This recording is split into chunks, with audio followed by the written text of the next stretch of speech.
Good afternoon, everyone. Thank you so much for signing in and logging in today and joining us for our Digital Thursday on digital collaboration. So my name is Heather Hickey. I'm here with the program team, and I also have Nuno Castro. Hey, everyone. And he'll be on the channels answering your questions as we go through some of the examples with you today. We really appreciate your feedback. So if there's any issues with the sound quality or the speed that we're working at, if you just leave a note, we'll adjust for you and make that work. Very good. And I'm just checking to make sure everybody's signed in. Some people were asking just quickly here, how can I watch the video and participate in the conversation at the same time? So what you can do is if you take your cursor and just hover over one of the tabs that you have open on the internet, if you click and pull at the same time, it'll actually detach and you can have two screens open simultaneously, and you can just grab a corner of it, drag it, and kind of resize so you can see the video and the conversation at the same time. So we'll just give you a second to get started with that, and then we'll begin.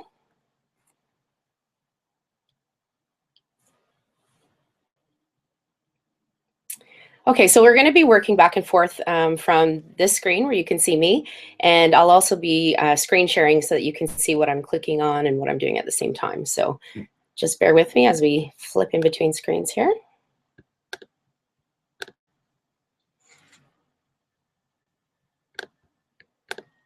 Okay, so hopefully you should be able to see a nice blue screen that welcomes you to Digital Thursday. And again, our topic is student collaboration. There's a couple of ways for you to interact and chat with us. Many of you are already in that collaborative document that was provided in the link, so you can chat there. And if you are a Twitter or Yammer user, feel free to use the hashtag DPChats, and you can ask questions to us that way as well. So today we're starting by just exploring the idea of our 21st century learners and some of the skills and attributes of today's learner that we are trying to encourage and support in the classroom. We know we've been working a lot in the system with critical thinking and problem solving, and that curiosity, imagination, and having them ask questions and the wonderings. And today we're going to be highlighting the idea of collaboration. So I just want to highlight for you some of the Catholic graduate expectations.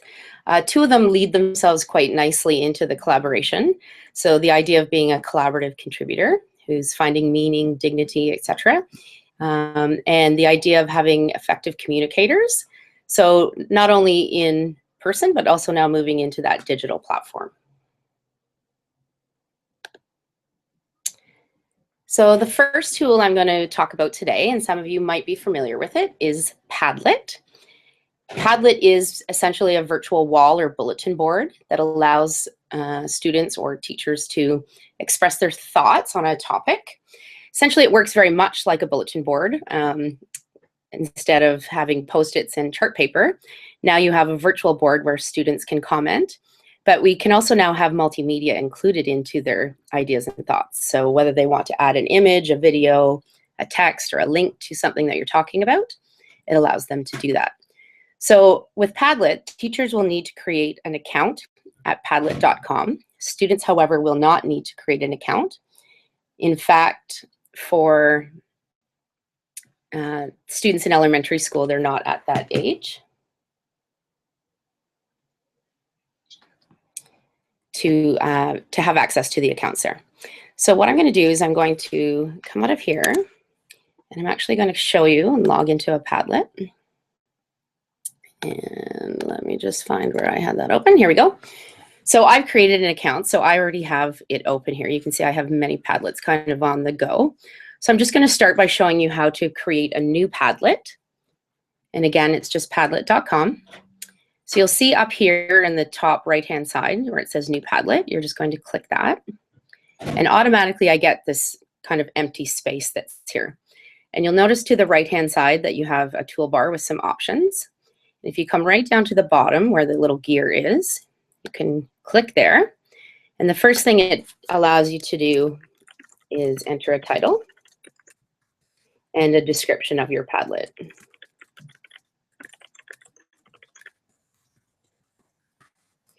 So depending how many Padlets you have going, that's helpful to keep them organized. And if you're looking just to be fancy, you can choose one of those little icons. Next, you'll see the idea of a wallpaper. So that's going to be what's in behind. There's lots to choose from, kind of pre-made ones that kind of might fit what you're looking at, different topics. You'll also notice that some of them actually have some organizational charts, like a graphic organizer.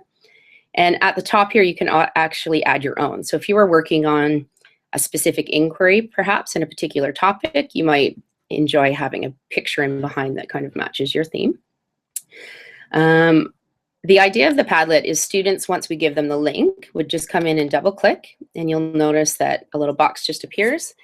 I like to have them either just put their initials as the title, so I know whose comment belongs to who, and then they can go ahead and type their text. You'll notice as I hover over these icons in the box, there's a voice recorder, a video recorder.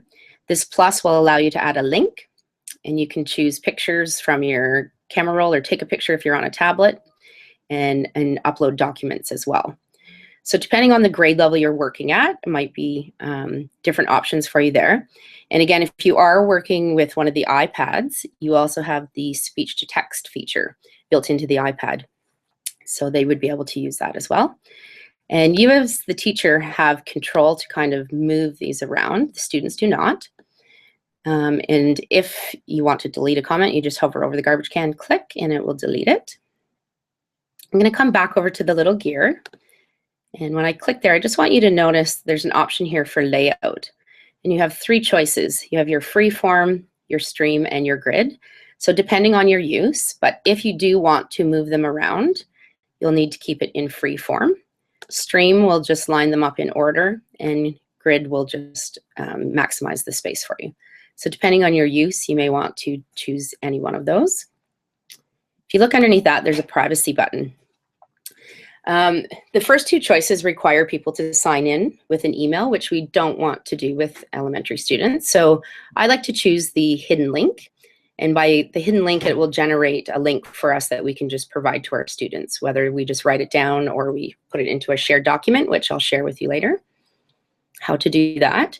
If you look at the very bottom here, there's a little box that says moderate posts. If you're just starting with the idea of digital collaboration with your students, you might choose to click that button. And what that means is that you will have to approve each comment before it's actually posted to the board. So perhaps if you're just training your students how to be appropriately interacting online, that might be a good option, but that will be up to you. And then when you click on the address bar, you're going to see it generates that link. So I usually just copy and paste that right out of there, that link, and then provide it to the students. So that's the basics of how you build a Padlet. What I want to do is show you one that I've created, some of the options. So I'm just going to come back into a bank of them. So I've created a Padlet earlier.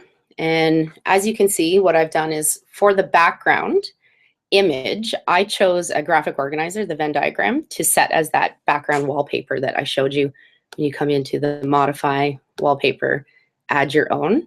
So I just found an image online and saved it and then imported it as a background.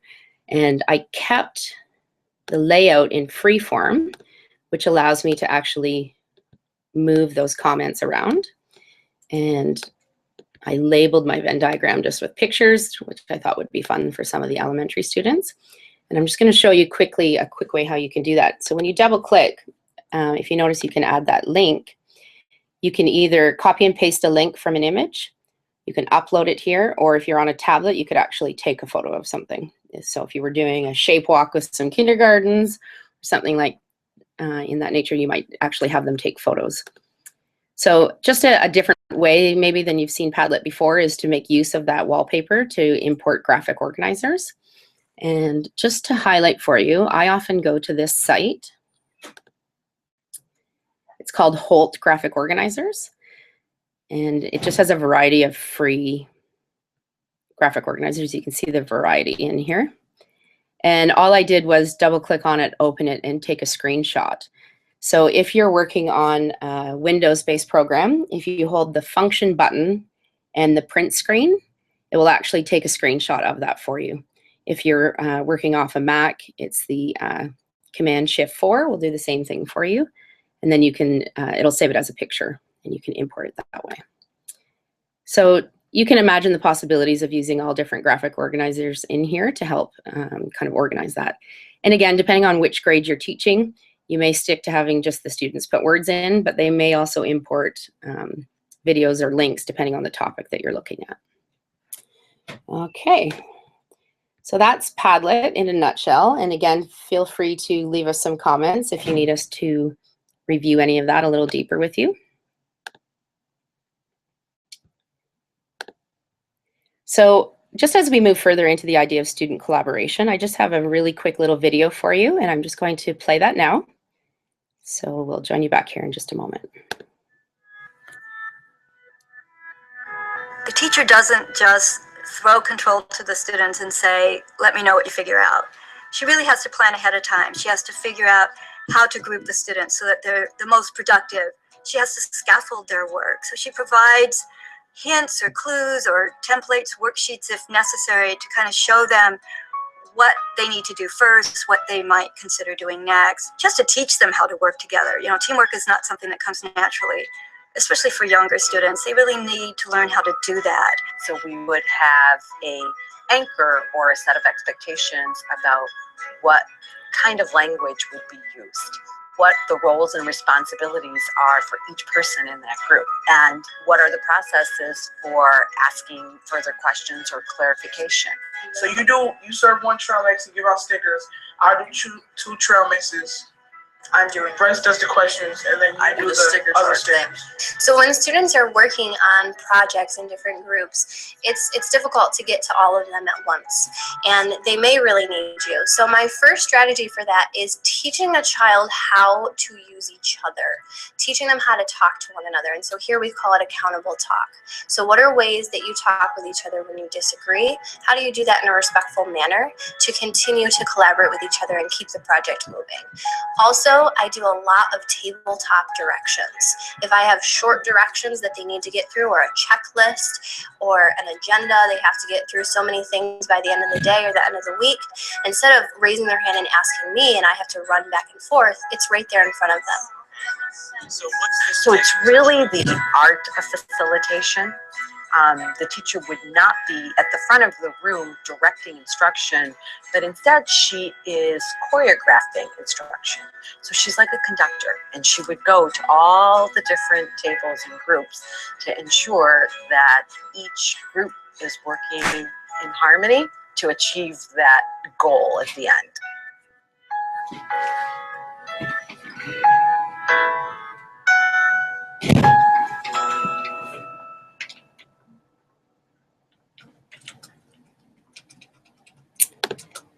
So as you can see in the video, they're really highlighting the idea of that the collaboration skills really need to be in place and taught before you kind of start thinking about doing that in a digital platform. So in the video, they mentioned the idea of accountable talk. So by building those experiences with them up front, they can transfer those into the digital kind of platforms that we're going to provide for them. By moving digital now, we can enhance that experience again by allowing the students to interact in a more multimedia type way, sharing whether it's a video or a link, pictures, things like that. So some of the things you have to consider bringing your kids into a digital collaboration platform is the idea of digital citizenship. So we really want to have those conversations up front and ongoing with students about how we participate online and what that means. And we're going to go a little deeper into that throughout this session. We also really want to give them some defining workspace. So an example in the Padlet was adding that graphic organizer as the background to define the space for them. As we go through some of the tools, I'll give you some different options for how you can do that so that the students kind of aren't erasing each other's work and typing on top of each other and things like that. Along with digital citizenship, we're always having the digital footprint conversation with the students so that they know whatever they contribute to online is a permanent feature, whether they delete it or not. So we really want to make sure that they're aware of that. And most importantly, most importantly, the idea of setting a purpose for that collaborating so that they know what they're going in there to do. So sometimes that purpose will be for knowledge sharing. Perhaps you're working through an inquiry and you want to have a touch-based moment for the students to share what they're learning. At other times, it might be for peer feedback or to have an opportunity for some reflective practice, goal setting, and sometimes even for having an opportunity to pose questions and wonderings. So we're going to take a quick peek at some of the digital citizenship resources that are available for you. So osapac.ca is a ministry website, and they've taken digital citizenship and kind of put it into 4 categories: critical thinking, credit and creation, communication, and protection. So I'm just going to actually pop over to their website for a moment so I can show you what that looks like. So when you come into the OSAPAC website, if you just come over here where it says projects and click on digital citizenship, you'll get to this page here. And it's a great way to build into your lessons instead of teaching in isolation. Critical thinking, you can see they've broken it down here into some subheadings. Things like learning how to effectively search for information, using credible information, etc. And it directly links it to applying to an inquiry model. So as you're working through your inquiries, whether it be in the early years, social studies, history, geography, wherever you are, it's a great place to kind of build some conversations in there, right along with the idea of credit and creation as well. The communication one is a good one to start with if you're just bringing your kids into the digital collaboration platforms. Talks about the idea of how you communicate appropriately. So those are some things that you could do some mini lessons on, setting some learning goals and success criteria around how they will communicate online. And I just want you to note under each of those headings, when you scroll down, it actually has the divisions here for you. So if you were to click on any one of these divisions and then under resources, they've actually vetted for you videos, lessons, and some interactive sites that you can put the kids on that kind of highlight and will help you to assist in those conversations around those topics. So a great website to go to find some resources to build into your conversations. We'll just come back here.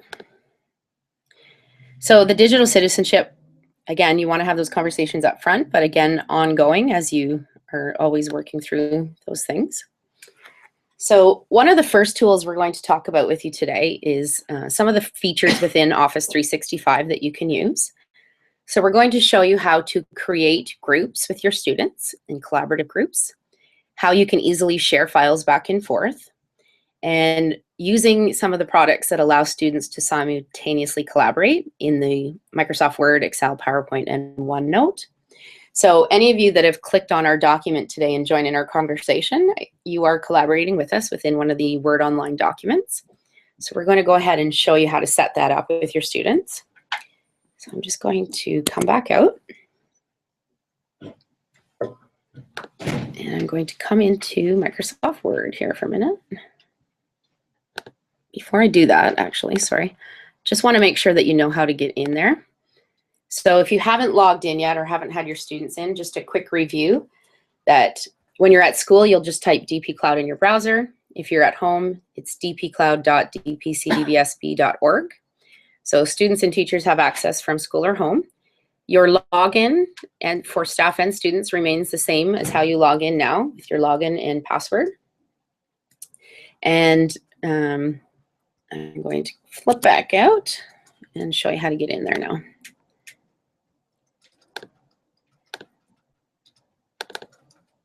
So when you come into Office 365, everyone will have the same home screen that looks very much like this.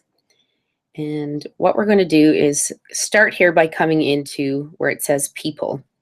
And that's where you're going to create your groups. So I'm going to go ahead and click there. And it just takes a minute as it's working off the online platform. So you'll see on the left-hand side here, I have many groups kind of started and going on. And right above it, you'll see new with the plus sign. So if you go ahead and click that, you'll notice on the right-hand side, it pops up and it says create a group. So the first thing it wants you to do is choose a name for your group.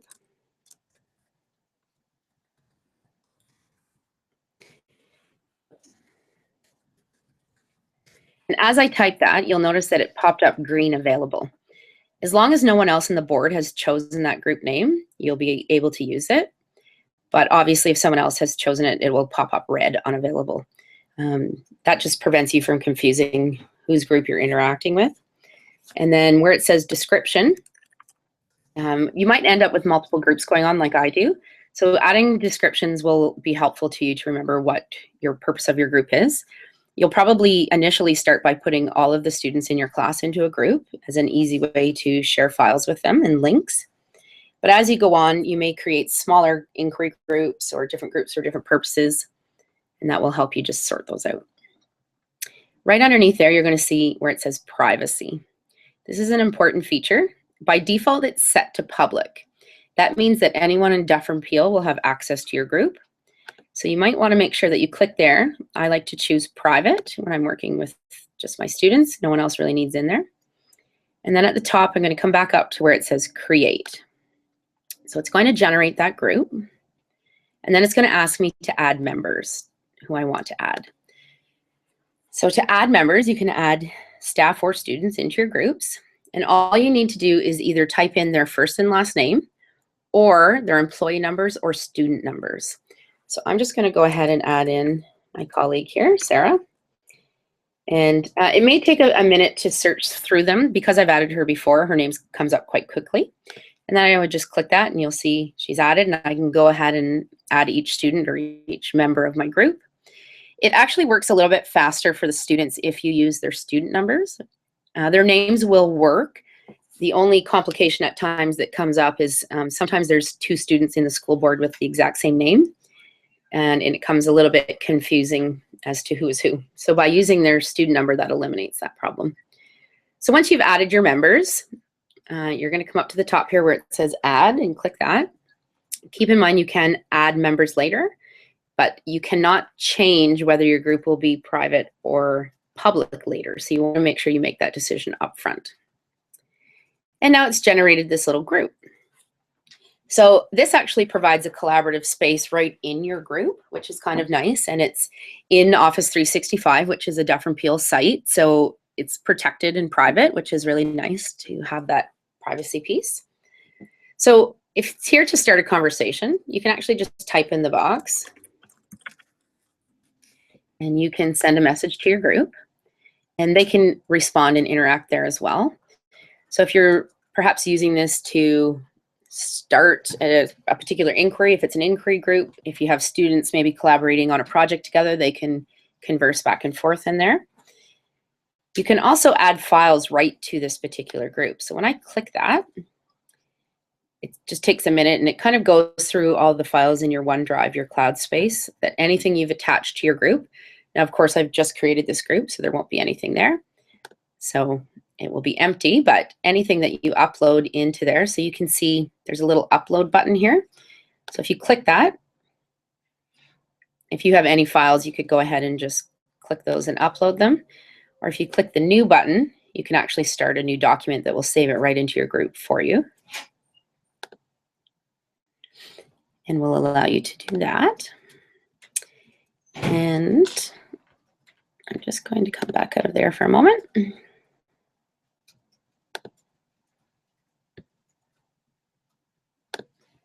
You'll also notice that there's a calendar feature here. So you can actually have a calendar attached for your group, and we'll organize the group with due dates or particular things like that that you might want to need. Or if this was for your whole class, you might put your whatever's going on in your class, whether it's special events, etc., for them to participate in. So that's essentially how you create the groups. And I just want to make sure that we're at a good speed for you.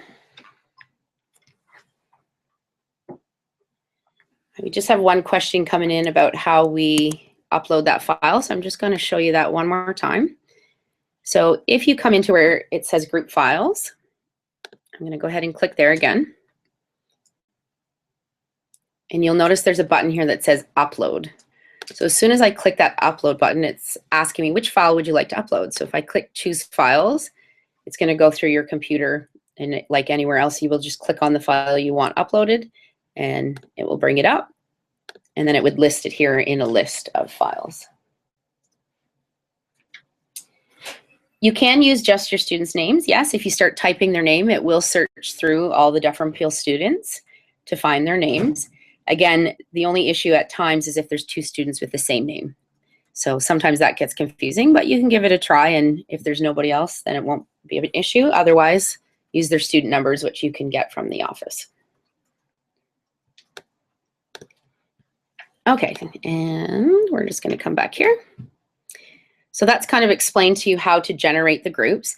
That's a great starting point if you're just coming into Office 365 to create those groups, because it's going to make it a lot easier to create the collaborative documents that we're going to show you now. So the first place I'm going to take you is into the Microsoft Word Online. And on your home screen of Office 365, you can see there's an icon for that there. So I'm just going to come back out again. And now I'm in the Office 365 platform in the group section we were just talking about. So I just want to make you aware, in the top left-hand corner, there's that little waffle icon. And if you click that, it will give you the menu again. So I'm going to go ahead and come over to the Microsoft Word. And if you're familiar with Word, a regular Word, you'll notice that you can choose templates. And I'm just going to go ahead and choose a blank document to get started. So because I'm creating this through Office 365 Word Online, it automatically is saving into the OneDrive. And I'll show you where to find that after. The first thing I like to do is just come up to the top and click. It by default will name your document for you. So I just like to come up here and change the name right away to whatever it is you'd like to have. Just to make you aware, the Word that operates online does have less features than the Word that you would use on your computer. So you do have the option here where it says open in Word if you would like to do that.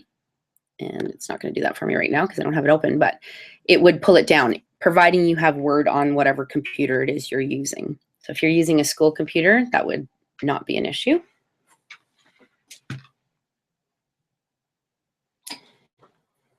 Sorry, and we're just getting one question about adding a group later on. And yes, you can do that. So I'll pop back over, or sorry, adding a student into a group later on. I'll pop back out in a minute and show you how you can do that. So I just want to show you, if this was a document that I wanted to bring my students into, you'll notice in the top right-hand corner that there is a share button. So as soon as I click that button, it's going to just take a second to get loaded here. It's going to come up with an invitation to share. So I can at this point either share it with an individual teacher or student, or I can share it with a group. So because I've created a group, I'm going to go ahead and type the name of one of my groups. You can see I have a couple here, and I would just go ahead and click that. The important thing here is on the right-hand side. So depending why you're sharing a document, you're going to have the choice to edit that document or just to view the document. So if you were just sending out an assignment or a rubric, you would probably click view so students could not change it or alter it. But if you're creating a collaborative space like we're talking about today, you're going to want to make sure it says edit. That will allow the students to be able to type into that space. You can attach a message here if you wanted to explain what the purpose of the group was for. And down here where it says require sign-in is somewhat irrelevant because the kids have to sign into Office 365 to get there anyway. So you can just leave that on or off. And then I would just click share. And now that would automatically be shared with the students. So the question is, how do we find that document? So I'm going to go ahead and come back up to the waffle here for a moment. And I see some more questions coming in about groups. So the team's just answering those for you. So you're going to notice the icon that says OneDrive. That is the Dufferin Peel cloud that you hear people refer to. That's your storage space. So when I click on here, if your students are looking for that document that you may have shared with them, they're going to find it in a couple of places. If you've shared it with the group, they could come over here and find the name of the group and click that button, and they would see it there. They can also come up where it says shared with me, and when they click that, any documents that have been shared with by somebody else will appear here. So they could just scroll through there and find that document. I just want to share with you one of the examples. Excuse me when I look for it. So here's an example of a collaborative space that I set up in Word Online for some students. We talked about the idea of defining the space for students. So you can do that in a multiple of ways. This was just an example of a provocation for a social studies piece.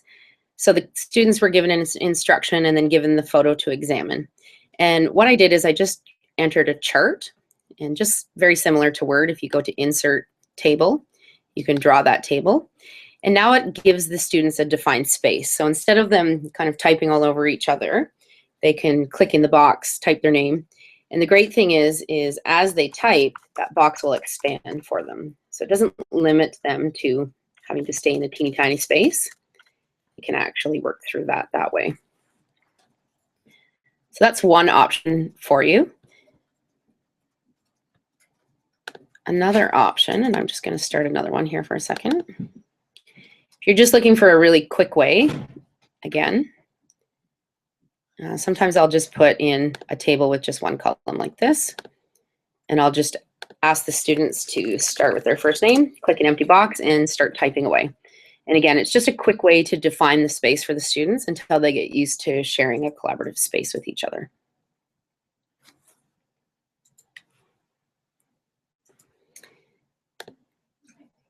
So there's one option for you, is working through that Microsoft Word. The great thing is many of the students are familiar with Word already, so it's not a far leap for them to kind of come into that space and start using that space. You'll notice that there's Excel, PowerPoint, and OneNote, which we'll talk about in a moment, and they all have those share features. So that you don't have to worry about emailing it back and forth. You literally can just share it with each other, which is great.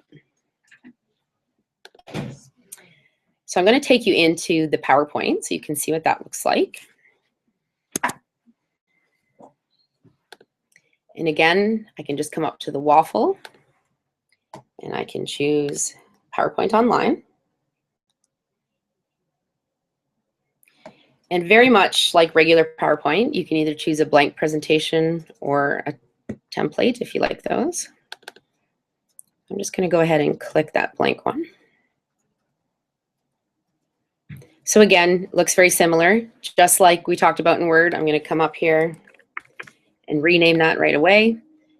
There's the option to open in PowerPoint. So if you, again, have PowerPoint on your computer, you can work in it. When you're trying to perhaps build templates for students to enter, you may find it easier. There's a little bit of a lag sometimes on the online. It's fine for students just entering some data, but when you're building charts and things, you may find it easier to open in the local PowerPoint.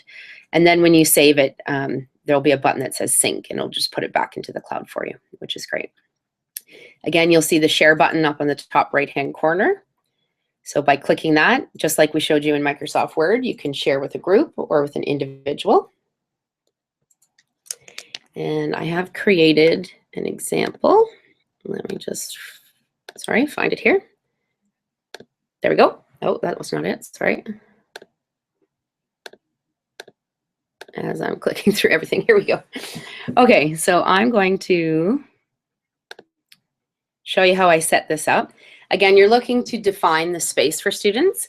So the one great thing about PowerPoint, because you can have multiple slides, is you can actually just assign a slide to a student. So by saying insert new slide, you can just choose blank slides, add them in, and you can add as many as you want. So if students are just starting to learn how to share a space, it might be a great way to give them an entire slide. And then that way students can click on other students to view their work, but not necessarily to type in the same space. So another quick way to do that. So this was just a way after an inquiry session of research, we were talking about the idea of coming back for that knowledge sharing. And this would have been used for students working in small groups. So we assigned each slide to a group. So this was for group 1.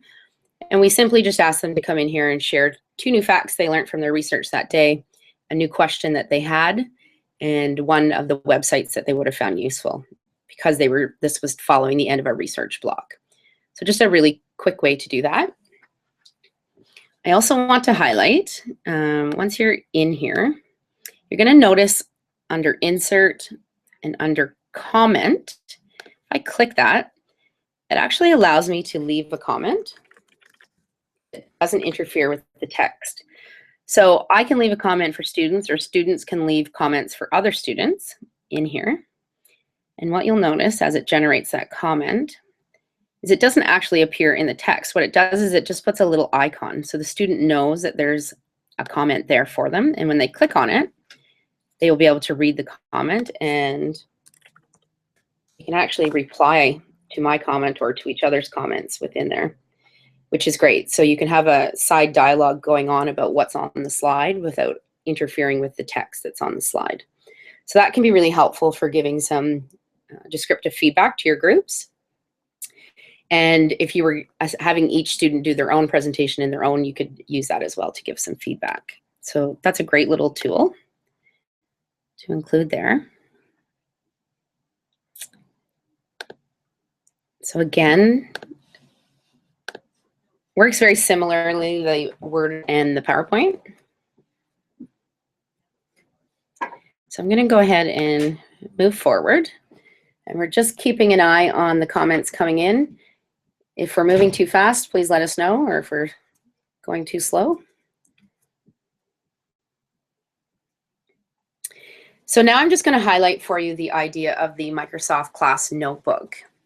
So the Class Notebook operates like a virtual binder for your students that you can put multiple tabs and multiple pages into the binder. So I'm going to go ahead and show you how to create one of those spaces.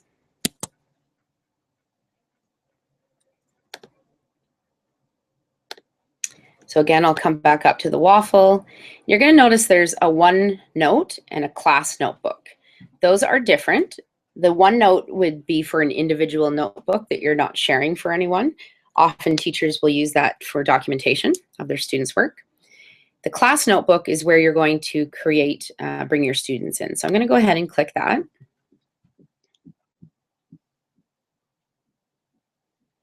So the great thing about creating your notebook is it kind of walks you through it in a step-by-step fashion. So the first icon you'll see is create a class notebook. And again, they're going to ask you, what would you like to call this? Depending, you may have different notebooks for different subjects, or you may choose to have one big notebook and make tabs for different subjects. So that would be up to you how you wanted to organize that. The next slide just simply explains what will be in your binder. So it gives you 3 distinct different areas that you can work within. So the first area of your binder will be a tab called Collaboration. You can add as many tabs and pages in here as well under Collaboration. And you'll notice that it allows the teacher to add content, but it also allows the students to add content. You also have what we call a content library. And this is where the teachers can add content, but the students can only view and copy content.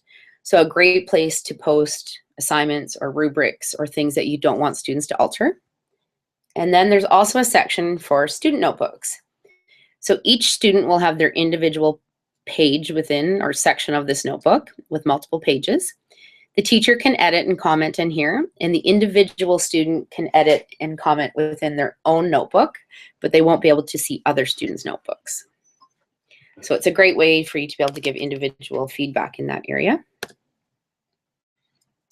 You can also invite another teacher in if you were doing some team teaching with another teacher in your building, or maybe your CERT or CERC you would like to bring in on that, or your admin, you can add them in.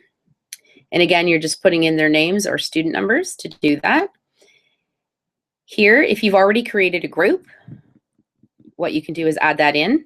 I like to use their names here separated by a semicolon, just to have their names come in really clearly so I can keep track. Somebody else recommended to me what they did is they typed them in Microsoft Word first, separated by semicolons, and then they just copied it and pasted in here. Just because when you're typing in this little box, as the list gets bigger, you kind of can't see the beginning of the list. So they found it a little easier just to be able to count to make sure they didn't miss any students that way. So once you added all your students' names, you would say next. This is kind of an important piece when you're creating it. It gives you some suggestions for tabs you might want in your notebook. So some teachers like to keep these: handouts, class notes, homework, quizzes. If you decide that you don't want any of those tabs, you can just click them off like that. Here it allows you to add new tabs.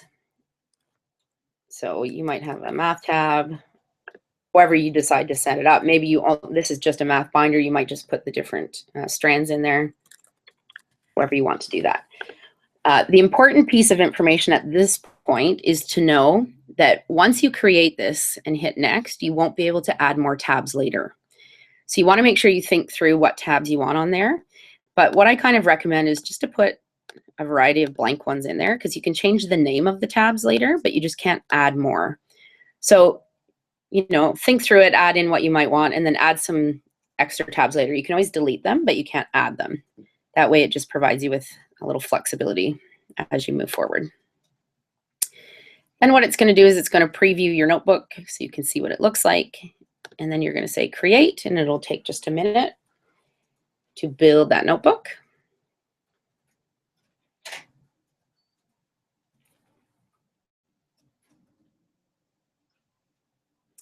The nice thing about using that, so now it's just telling us that it's finished.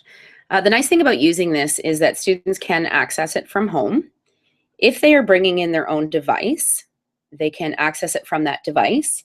And once they've synced it on their device, and I'm going to show you how to do that, they can actually work offline. So even if they don't have internet access where they're going to be, they're able to work on it. And then when they sync it, it'll update it again. So I'm going to come into a notebook and show you what that looks like.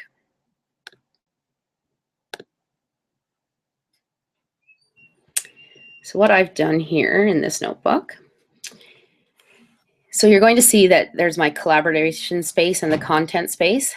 I didn't add any students, but if I had, you would see all the students' names coming across. And I'll just show you an example of what that looks like from another teacher's that has shared that. So you can see here we've got content and collaboration, and then each of the students' names. So again, the students can only see what's in under their name. They wouldn't see all these other names. They would only see their own name. But as the teacher, you would have access to all of those names. I'm just going to flip back to this one. So I'm just going to show you, it gives you just some open tabs here. And again, you can add those tabs in. And what I've done is I've just numbered them lesson 1, lesson 2, and I've given some instructions for the students. So we talked earlier about the idea of really wanting to set a purpose, give them some defined space. So by doing that, I've asked them to go to the collaboration space and to click on a tab and to answer some questions. So I'm just going to go ahead and show you what that looks like. So I asked them to click on formulating good questions. So this would have been an experience that we already did in class with the idea of using a cue chart. So all I did was copy a picture there to remind them kind of how we used that in the past. I've given them a prompt, and which was again to examine the photo. You can see this was at the beginning of an inquiry we were working on. And then they were to scroll down, and all I did was insert a table, and I copied those headings from the cue chart. So now the students can go ahead and click into a box and go ahead and ask their questions in that box. Again, this is in the collaborative space, so all students will be in here. So the great thing is they can kind of feed off each other and see what other kids are asking, or perhaps see areas of the cue chart that aren't being used, which will prompt them to try to maybe create a question that would fit in there to get a variety of types of questions. So that's one example of how you can define that space. I also, again, put in a picture of a graphic organizer. So earlier in the session, we talked about using those graphic organizers as the background in Padlet, and you can do the same thing in Notebook. So again, you would just insert, and I inserted it as a photo. Once the photo's in there, if you right click, you're going to see where it has an option at the bottom to set the picture as the background. And what that does is it locks it in place. So the students won't be moving it around and kind of changing it up. And then all they would have to do is come in and double click, and it would give them a little text box to add into that. And they can go ahead and fill in there. So another great way to define some space. I also set up under a tab just for myself some observations. So just to track my students through this inquiry, you'll notice that I copied the expectation to remind myself what those observations are for. And all I did again was insert a table, and I added all the students' names in the class. And then I can just double click in that box and I can type notes about the student. You'll also notice here there's an audio clip. So I can actually insert an auto recording, which you can do on a tablet or on the computer. So if you prefer to leave audio notes versus typing notes, and then you can just go ahead and double click that and listen to them when you need to listen to them. So a kind of a neat way to track that inquiry. So I'm going to pop back out of here for a moment and come back up to Word. Just want to highlight for you, if you come under where it says videos right here, I know we're touching on many topics today, but I just want to show you when you're ready to learn a little more. If you come under where it says channels here at the top, and you're going to notice in here there are some tutorials. If you go under DeVille 365 videos, there's a teacher that's made a few tutorials. So if you're looking to go a little deeper with Class Notebook, there's some options for you in there. And we'll also be posting our videos as well of the session today. So if you want to review what we've done, you'll be able to do that. And I just want to show you a quick video before we leave you today. And I'll let you watch this. Do you recognize me? Very soon I will be your student. But I will not always sit in your classroom. I will not take out a pencil or open a textbook. You grew up with books. I read from a laptop, an iPad, a smartphone. I use a keyboard more than a pen. I'm a digital native, an active learner. Why carry just a textbook when my iPad connects me to the world? I want to know things all the time, and right away. Maybe the best price for cool shoes, or where to hike the Himalayas. To learn, I look online, because the classroom isn't enough for me. Not when I can see faces, hear voices, and chat with people on the other side of the world. I want to learn about Chinese history from someone in Beijing. My school has to keep up with me, not the other way around. I have more and more choices. When you were my age, no one had heard of a charter school. No one could imagine a virtual school. But it's projected that by 2019, half of all high school courses will take place online. I use mobile devices to connect with friends, classmates, and teachers. And when I'm more connected, I'm more interested. I don't buy music at a store, or movies or books. I get them instantly online. And when they excite me, I share with friends. That's how I want my education to be. I need a degree even more than my parents. I know it, and so do my friends. But will I be prepared? Public grade schools are under huge budget pressures, and traditional college is increasingly unaffordable. I don't want crushing debt. If I can Google the best choice for cool shoes, rest assured I'll find the best choice of education. Like 2-year institutions and online courses where students like me have grown to be 6 million strong. And when I'm older, I want to keep learning. Do you recognize me? Very soon, I will be changing the world. But I need you. If you're ready to help me, I'll find you. But it's your challenge to keep up with me. I'm a digital native, an active learner. Listen to me. Help me. Together, we can create the future.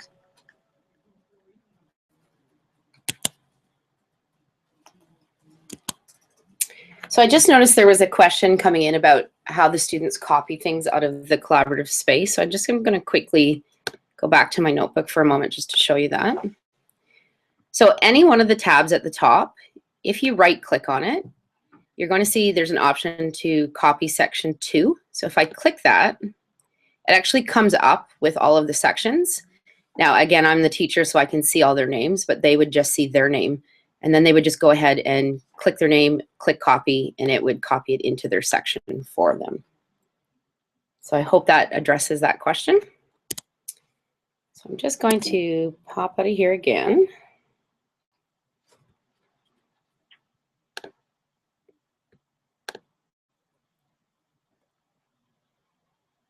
And I'm just going to come in here.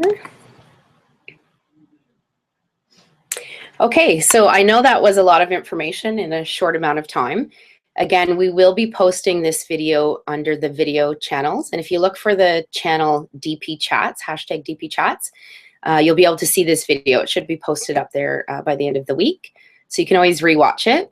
And just to remind you that on Tuesdays, for our Tech Tuesdays, we run short little 20-minute sections. So we'll actually be highlighting pieces of this longer section that you got to come out of class for everyone to come in. So those run on the hour and half hour all day long. So you can join us back on Tuesdays. And I'm just going to leave you with, when you first logged in, the screen that you accessed the link from, if you scroll right to the bottom, there's an exit ticket there. It would be really helpful if you could just leave us a little bit of feedback. So as we plan our next sessions, we have a little idea of what's going to work for you. So thank you so much for taking your time. If you still have questions, feel free to continue asking them and we can answer them. And from myself and the rest of the team, we say thank you so much for joining us and good luck.